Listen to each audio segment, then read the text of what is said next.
Sebagian besar pelaku bisnis terpaksa mengurangi bahkan merumahkan karyawan akibat pandemi COVID-19, namun tidak bagi pelaku bisnis pancake durian Abang Ais, Lubuk Linggau, punya Eryana Nurwan Risa.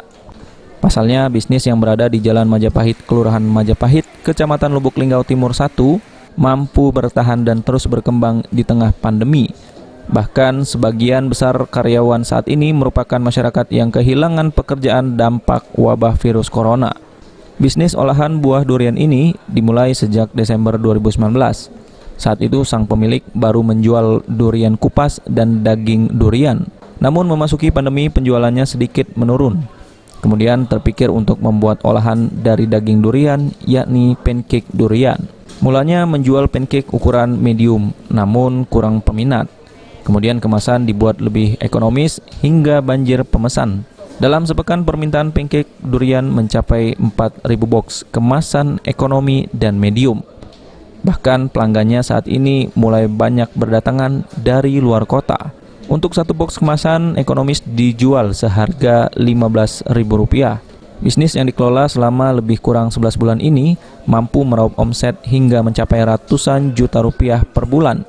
Ada 17 orang karyawan yang bekerja di durian Abang Ais. Namun saat musim panen tiba bisa bertambah hingga mencapai 30 orang. Awalnya kan cuman durian kupas, terus daging durian, jadi kita bikinlah pancake durian ini kan.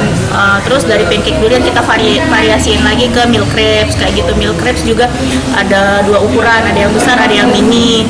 Tapi kita lebih ke yang mini. Jadi di masa pandemi kan orang mungkin buat beli beras kan udah susah kayak gitu kan. Jadi kita bikin ya olahannya yang ekonomis kayak gitu kan. Kayak pancake mini itu kan harganya cuman 15 ribuan kan. Masih bisa lah, masih pas di kantong kayak gitu kan. Untuk yang harga milk crepe juga masih murah, 35.000. Jadi alhamdulillah bisa bertahan dengan yang harga segitu kayak gitu. Kita malah karyawan nambah terus. Dari awalnya karyawan saya tuh cuman ada 2 orang pertama sekali. Sekarang sudah bertambah sekitar ada 17 orang. Dalam waktu dekat, Eryana mengaku akan membuka toko roti sendiri dan menjual segala bentuk olahan durian. Tri Hajariah, PAL TV.